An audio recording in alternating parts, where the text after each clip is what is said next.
Hello everyone, I'm Professor Leo, your game dev VTuber born out of the chaos of the lab. And today I'm here to show you how to set up your Godot dev environment in both Windows and Linux. Sadly no Mac, because the lab doesn't support Macs. I'm joking. I'm just that poor. I don't have the money for a Mac. So, starting off, we go to godotengine.org and we download the latest version that's publicly available, in this case 4.7.2, and out of the gate we can see that there is two versions. The bottom one supports .NET, so if you want to code in C#, you download that one. I normally download the one with .NET because I'm mostly focused on .NET development. Once it's done, we just need to basically open up the zip and pick a folder in your PC that you are sure you're not gonna accidentally basically delete, and we are gonna store it there. In my case, I normally store my things in my C drive in a folder called Applications. This I'm sure I won't delete, and all we need to do is just drag it onto the folder, and once it's done, we just need to go in the folder and double click the one that says win64.exe. And with that, we have Godot set up. Sometimes it might pop up with this Windows protected your PC, but it's safe. It's Godot. So yeah, you just say run anyway, and yeah, there you have it.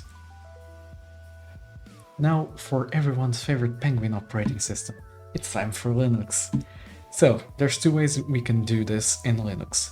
Either we do the same steps we did for Windows, or we install a version manager called Godot's. For that, we just need to go to the Godot's GitHub page and either download the latest release, or go down here, and if your Linux has FlatHub installed, we can just install it via Flatpak. In my case, I'm gonna do this in both steps just to showcase. So we're gonna go into releases. I'm gonna download the Linux X11, open it up, and we now have here an x86_64. That's the executable format in Linux.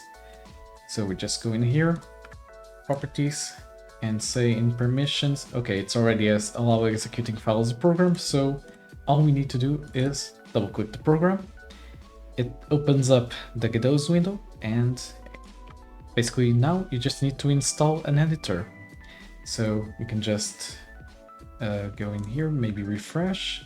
We have nothing in local, so that's normal. And we can just go into remote, and it will show all the available versions for download, even the pre-release ones. Sometimes it might have the folder here, but it does nothing, so don't be shocked if that happens. But yeah, you can then select from here to install either the normal version or the .NET version, as I explained.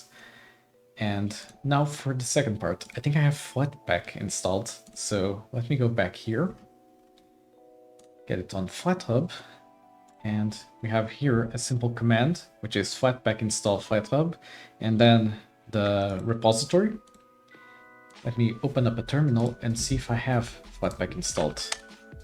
I actually do. Linux Mint already comes with it installed, apparently. So yeah, all I need to do is just say yes again.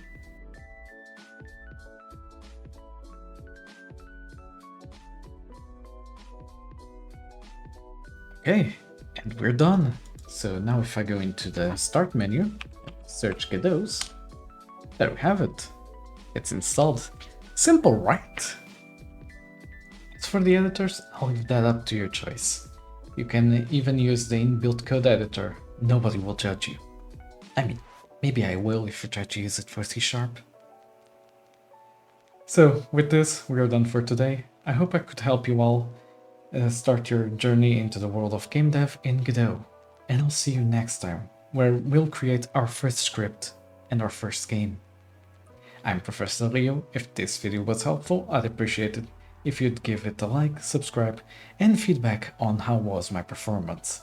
And class dismissed. See you all next time.